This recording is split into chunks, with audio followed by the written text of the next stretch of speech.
Bangun, bangun, sahur, sahur.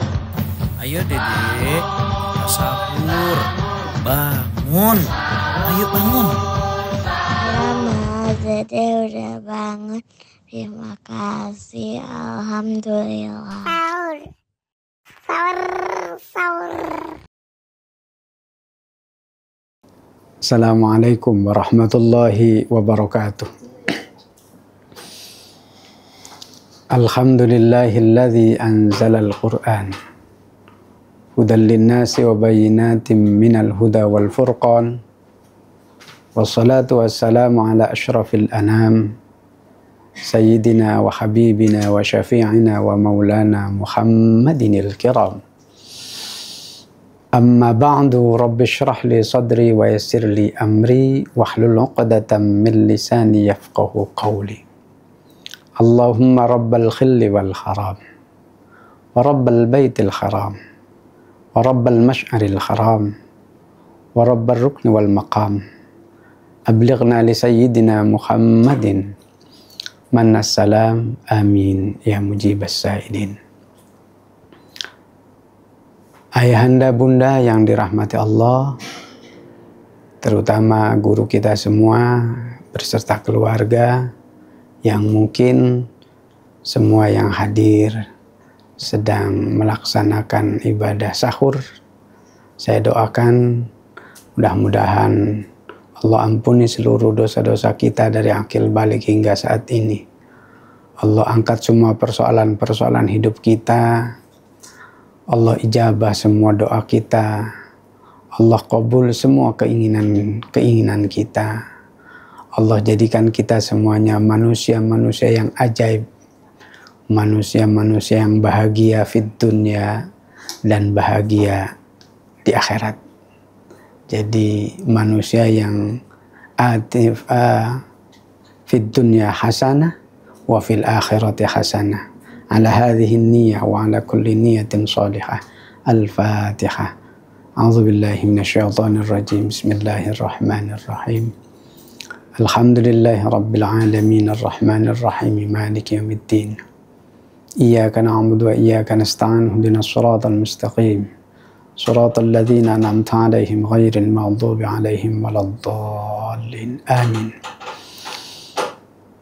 Pertama-tama puji dan syukur wajiblah kita panjatkan kehadirat Allah yang Maha Luhur, Tuhan yang Maha Ghafur, yang telah memberikan emas taufik intan rahmat kepada kita, sehingga pada malam yang penuh barokah ini, malam yang penuh rahmat ini, kita masih bisa mengkaji firman-firman-Nya, mentadaburi ayat-ayatnya.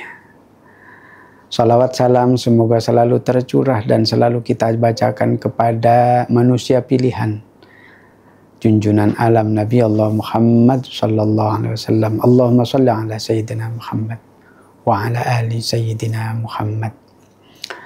Ayahanda bunda yang tengah melaksanakan ibadah sahur, saya menyebutnya bukan lagi makan sahur, tapi ibadah sahur. Karena kata Nabi, inna fis sahari barokah, bahwa dalam sahur itu ada keberkahan, banyak keberkahan. Inna fis sahari barokah, bahwa dalam sahur itu banyak keberkahan. Jadi apa itu berkah? Kata ulama ahli ta'rifat, Imam Syahson Haji mengatakan bahwa al-barokah ya tazidul khair, nambahnya kebaikan-kebaikan yang tidak tahu nilainya, itu namanya barokah. Oleh karena itu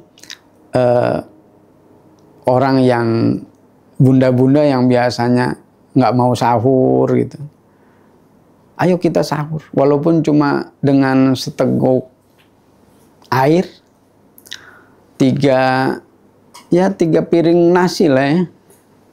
Jadi karena sahur itu mempunyai keberkahan, jangan ditinggal karena itu ibadah sahur. Tidak ada makan yang mengandung ibadah di malam hari kecuali di malam Ramadan yang disebut sahur. Bangunnya aja sudah mengandung barokah. Bangunnya saja sudah mengandung barokah, makannya barokah. Inna fis sahari barokah. Bahkan ada ulama dalam Imam Syekh Son Haji itu mengatakan bahwa begini, ini pendapat ulama ya. Kalau kita bangun sementara waktunya udah mepet nih, mepet. Kalau kita sahur kita nggak keburu tahajud. Kalau kita tahajud nggak keburu sahur. Sementara kita ada di malam bulan Ramadan. Nah, apa yang didahulukan? Kata Imam Syekh Son Haji, pilih makanan sahur. Jangan tahajud. Tahajud kan pahalanya luar biasa. Wa minal laili fatahajjat bihi nafilatan lak. Sunnah tapi ada di Quran. Tahajud. Tapi kalah di bulan Ramadan dengan sahur ini. Sahur itu barokah. Barokah itu gini, ayahanda bunda, para pemirsa. Barokah itu orang yang punya barokah biasanya nggak tahu bahwa kita punya barokah. Tapi orang yang ngelihat kita biasanya tuh, barokah banget ya si abang itu. Barokah banget ya si empok itu, tetangga itu. Teman kita ini kayaknya barokah banget. Nggak ketahuan, tapi terasa.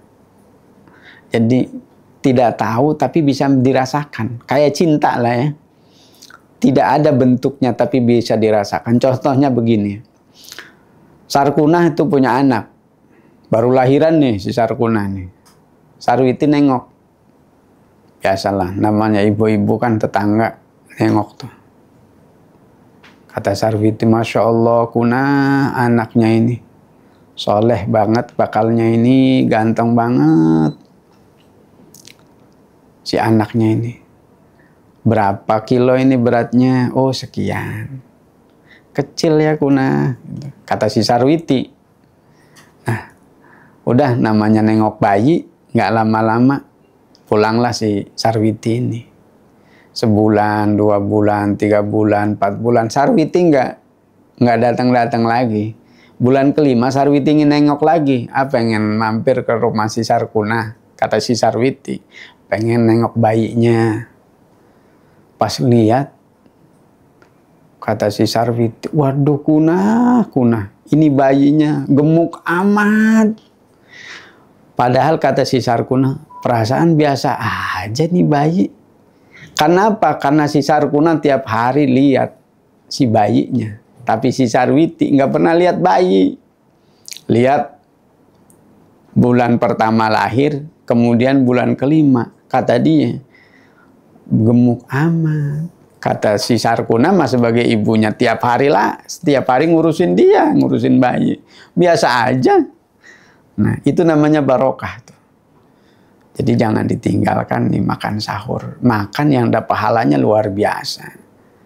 Jadi ayahanda bunda jangan ditinggalkan makan sahur karena dalam sahur itu mengandung keberkahan. Itu keberkahan. Berkah buat kita, berkah buat keluarga. Bukan hanya itu. Di samping keberkahan juga kata Rasul, inna fis sahari barokah. Terus kata Rasul, siapa yang makan sahur? Shalla alaihimul malaikat. Siapa yang makan sahur walaupun dengan sebutir kurma, seteguk nasi, shalla alaihimul malaikat. Malaikat akan mendoakan kepada orang yang melakukan ibadah sahur itu. Sholat, bahasanya bukan da'a ya. Ini awas, kalau dalam ilmu nausorof, antara yad'u dengan sholat, atau yad'u dengan yusolli.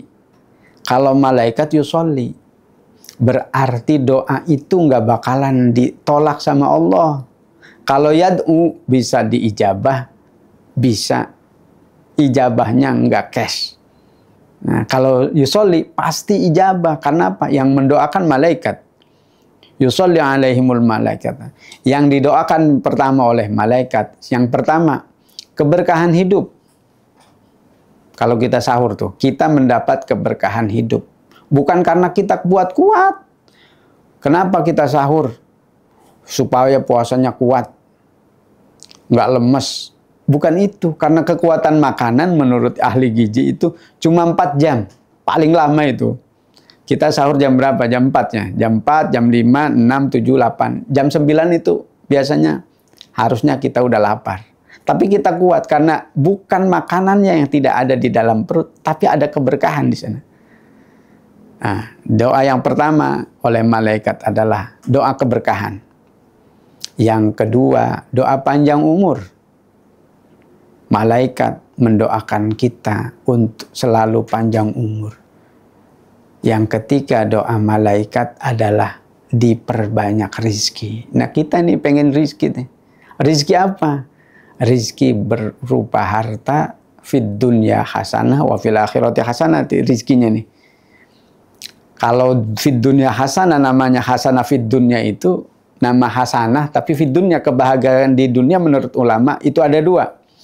Yang pertama adalah ilmu, yang kedua adalah amal.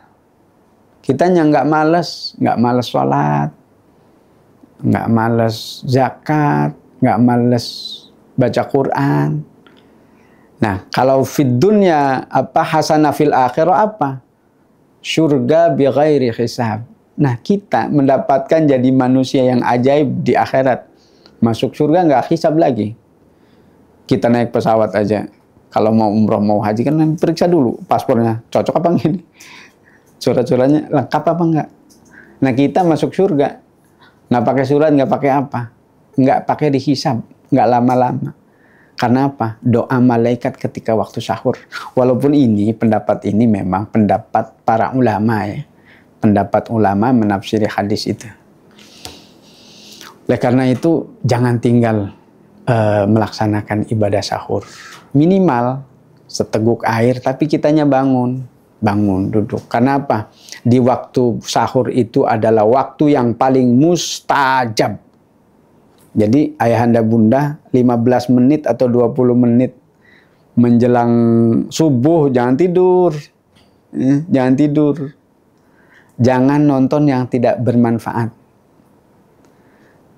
Paling tidak berdoa bil lisan. Kalau nggak kuat, kita itu kan ada ini doa itu, ada doa bil arkan.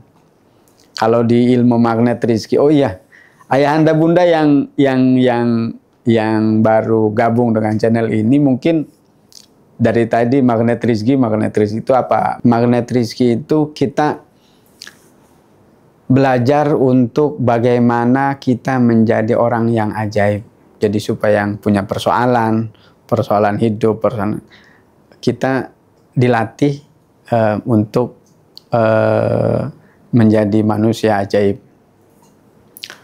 Ya tentunya dengan cara-cara ya.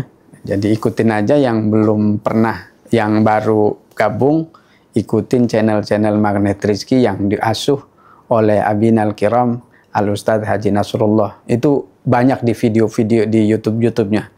Ikutin aja, ikutin, amalkan, pengen jeleb, ikutin campnya. Kalau pengen jeleb, pengen mantep, supaya sekalian mendapat barokah keilmuan, musofahah dengan muallifnya, musofahah dengan musonnifnya. Jadi ikutin. Kalaupun nggak musofahah karena ini sudah diridhokan, dihalalkan, boleh. Di YouTube-nya sudah banyak, ikutin saja. Nah itu ayahanda bunda yang dirahmati Allah Subhanahu wa Ta'ala. Jadi di akhirat saja kita akan ajaib. Kalau kita dalam sahur aja mengandung keajaiban. Ayahanda bunda yang dirahmati Allah, yang selanjutnya dalam segala aspek ibadah itu harus niat yang benar. Kita puasa nih, harus niat yang benar. Aspek ibadah apa aja? Puasa niatnya harus benar. Sholat niatnya harus benar. Ngaji niatnya harus benar. Nih kumpul kita nih sekarang nih ngaji bersama. Ayahanda bunda di rumah. abang-abang dan saya ada di studio. Walaupun begitu, supaya doa kita mustajab, nih, niatkan bahwa kita itu ngaji bareng. Yang nonton berapa orang ini ya? Yang lihat bukan yang nonton ya. Yang hadir berapa? Niatin bahwa kita itu hadir di pengajian. Walaupun tidak waktunya tempatnya tidak sama. Tapi kita niatnya kumpul di pengajian. Supaya apa? Supaya kita mendapatkan keberkahan ngaji dalam satu majelis. Di studio cuma berapa orang nih? Nggak banyak. Di rumah ayahanda bunda berapa orang? Nah, kan kurang dari 40. Supaya ada doa yang mustajab, kata Rasul, siapa saja yang berdoa lebih dari 40 orang, satu orang pasti ada yang diijabah. Satu orang itu adalah wali min auliyaillah. Tapi dikitman dirahasiakan oleh Allah siapa dari 40 itu. Makanya kita kalau hadirin majelis ilmu, tapi kita lewat online sekarang makanya, lewat YouTube, niatin bahwa kita juga hadir di sana. Walaupun waktunya itu berbeda, supaya ada keberkahan majelis. Ya, niatnya yang selanjutnya niat nih. Ibadah harus niat. Innamal a'malu binniyat. Wa innama likulli imri'in ma nawa. Jadi segala sesuatu amal biniat, tergantung niatnya. Kalau niatnya miring, hasilnya juga akan miring. Kalau niatnya akhirat, insya Allah mendapatkan pahala akhirat. Kalau niatnya ikhlas dan niatnya akhirat, insya Allah pahala dunia dapat, pahala dunia nih, keberkahan di dunia, dan pahala akhirat dapat. Nah, niat. Hadisnya innamal a'malu binniyat wa innama likulli imri'in ma nawa. Semua manusia itu tergantung niatnya. Likulli imri'in, tidak ada manawa kalau tidak ada imri'im. Tidak ada imri'im kalau tidak ada manawa, begitu. Kata ahli majaz mah begitu ya. Jadi asbabul wurud hadis ini begini. Ketika Rasulullah SAW hijrah ke Madinah, hijrah nih, dari Mekah itu Rasul ngajakin sahabat-sahabat untuk melakukan hijrah ke Madinah. Karena hijrah ini kan perintah. Hijrah ke Madinah. Nah, yang imannya masih sepotong-sepotong, niatnya tuh berbeda-beda. Ada yang ngajak begini, hijrah yuk ke Madinah. Kapan? Besok. Nah, apa hijrah? Di Madinah itu, kalau dagang untungnya gede. Ada yang ngajak lagi, bang, besok yuk hijrah. Rasul udah hijrah ke Madinah. Kenapa pindah ke Madinah? Kenapa hijrah ke Madinah? Kenapa Anda itu mau hijrah ke Madinah? Di Madinah, ceweknya cakep-cakep, murah-murah, nggak kayak di Mekah. Nah, akhirnya, sahabat itu niatnya macam-macam. Turunlah hadis ini namanya asbabul wurudul hadis tuh. Innamal a'malu binniyat wa innama likulli imri'in ma nawa. Faman kanat hijratuhu lidunya aw imra'atin yankihuha. Siapa yang niatnya karena dunia atau karena wanita yang mau dinikahin, ya udah pahalanya itu. Tapi faman kanat hijratuhu lillahi wa rasul fa hijratu ila ma hajar. Tapi kalau kita niatnya karena Allah, karena Rasulullah, insya Allah mendapat pahala dunia dan pahala akhirat. Pahala dunia itu begini, kalau kita ngaji, kalau kita belajar, kalau kita melakukan kebaikan-kebaikan, itu pasti punya dimensi dunia. Kita dimudahkan rizkinya, dimudahkan persoalannya. Padahal kita sholat. Tapi kita dengan sholat itu Allah memudahkan persoalan-persoalan kita.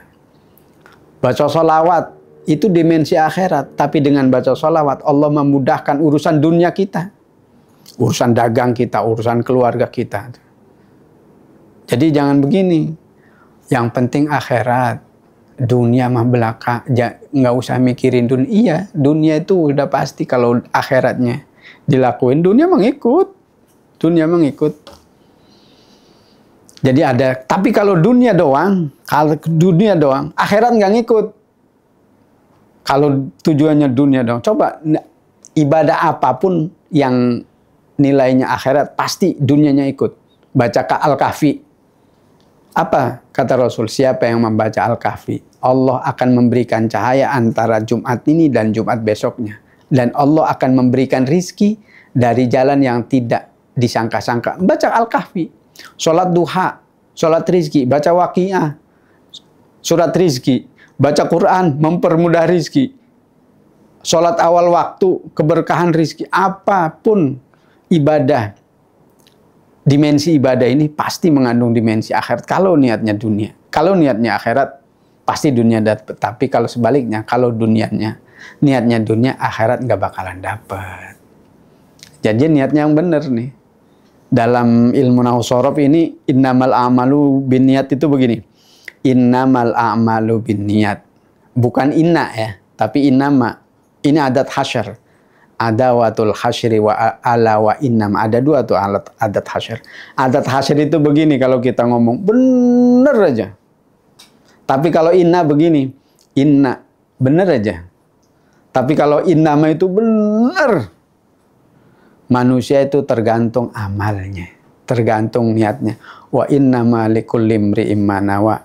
Dan manusia itu tergantung niatnya. Niatnya yang benar nih. Nikah aja kalau niatnya dunia, itu akan disibukkan dia dengan persoalan dunia. Jadi nih yang jomblo-jomblo, yang hadir yang masih jomblo, jangan niat bahwa saya mau nikahin itu tuh pemuda yang di sebelah itu karena orang kaya, atau anak Sarwiti tuh, anak Pak Lurah, dia kaya supaya dapat hartanya. Enggak.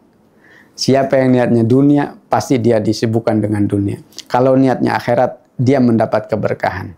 Padahal boleh. Sayyidina Abu Bakar saja, Sayyidina Abu Bakar radhiyallahu an.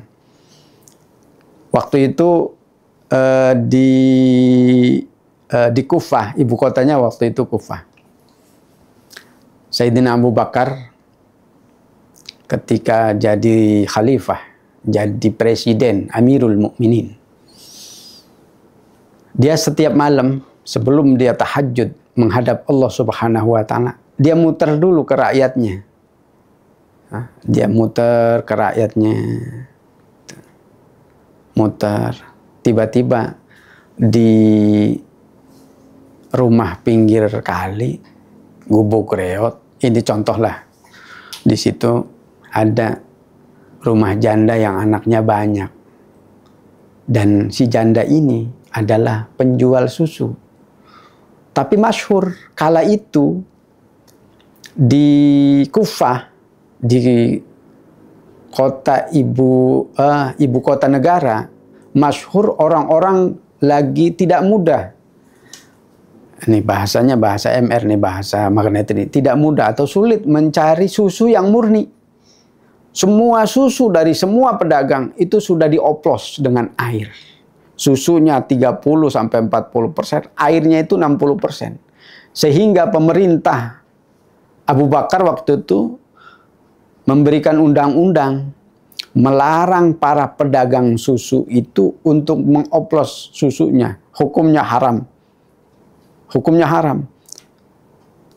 Dan ketika malam itu Sayyidina Abu Bakar lagi muter di kampung, terdengar obrolan antar si anak kepada ibunya, ibu kepada si anaknya.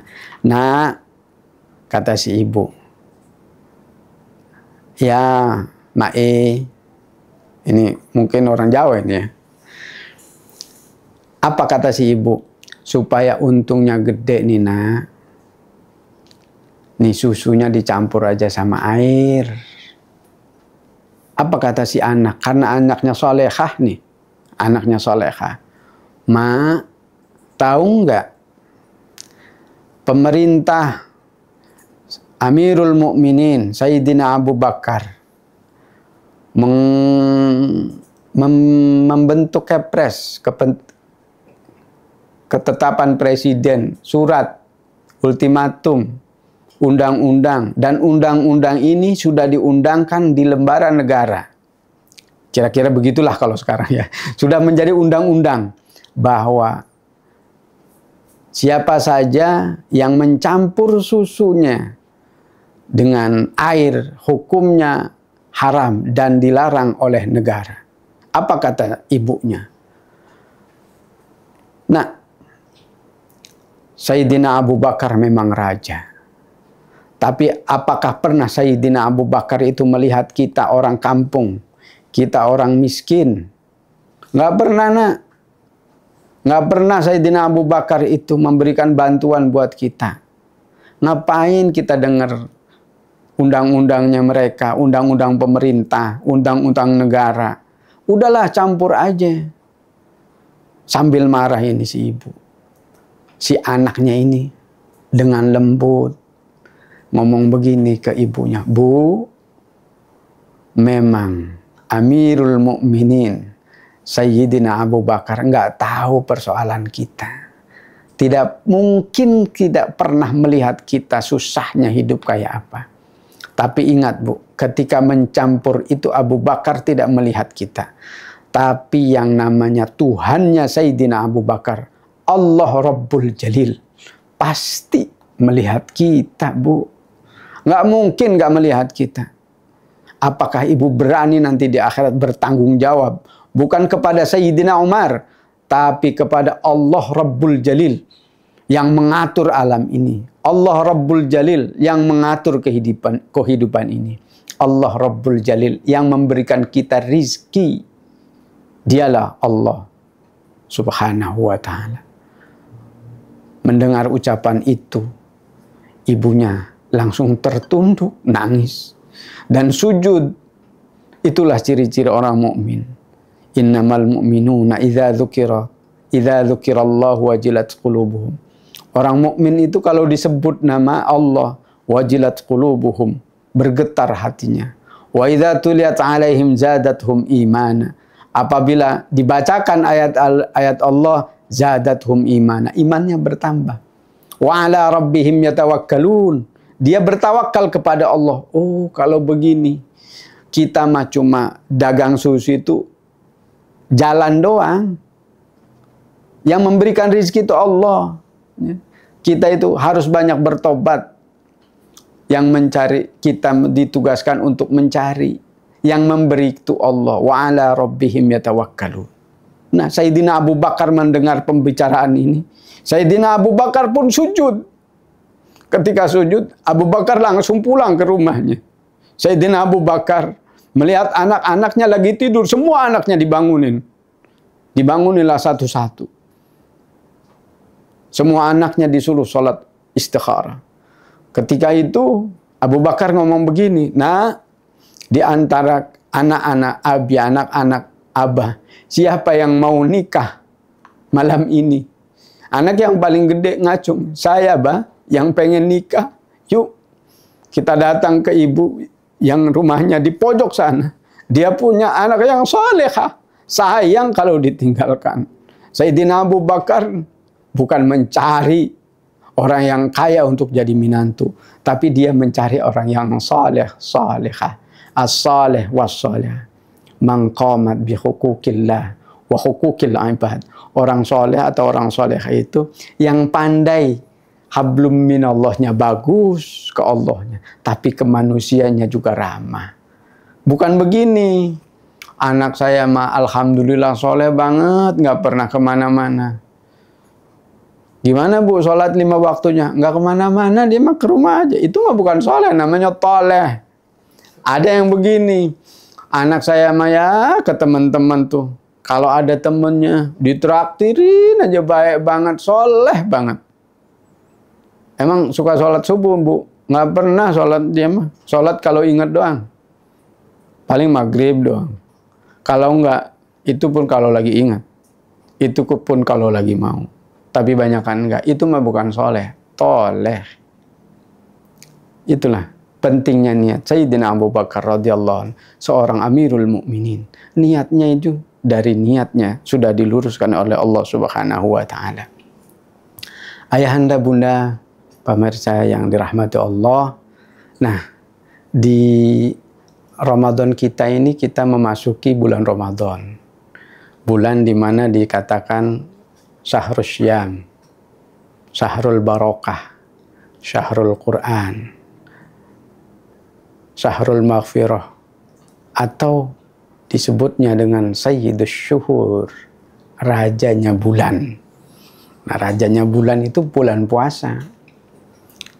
Di antara 12 bulan yang meraja itu bulan Ramadan nih. Yang malam ini ayahanda bunda sedang bersiap-siap untuk melaksanakan ibadah sahurnya ini. Untuk mendapat keberkahan dari ibadah sahur itu. Ramadan ini dinamakan oleh Allah itu Sayyidus Syuhur, rajanya bulan. Bulan itu ada 12. Dari tahun 1 nih. Sampai nanti.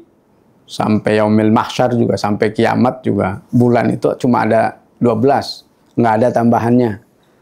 Kata Allah dalam Al-Quran, Inna iddatas syuhuri 12 syahrun fi kitabillah.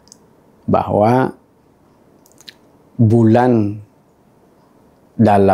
yang tertulis dalam Al-Quran itu cuma 12. Nggak ada bulan 13.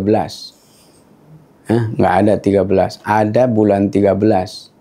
Cuma milik pegawai negeri. Ya. Milik pegawai negeri. Ayahanda bunda, karena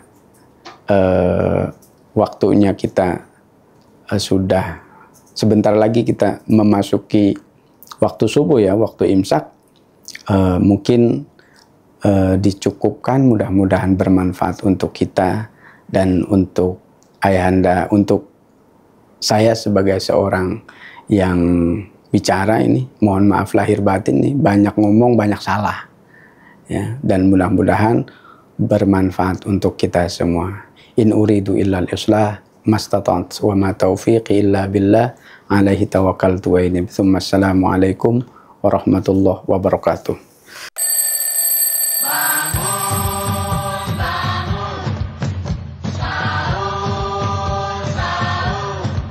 Ayo Dedek, sahur, bangun, ayo bangun. Mama, Dede udah bangun. Terima kasih, alhamdulillah. Sahur, sahur, sahur.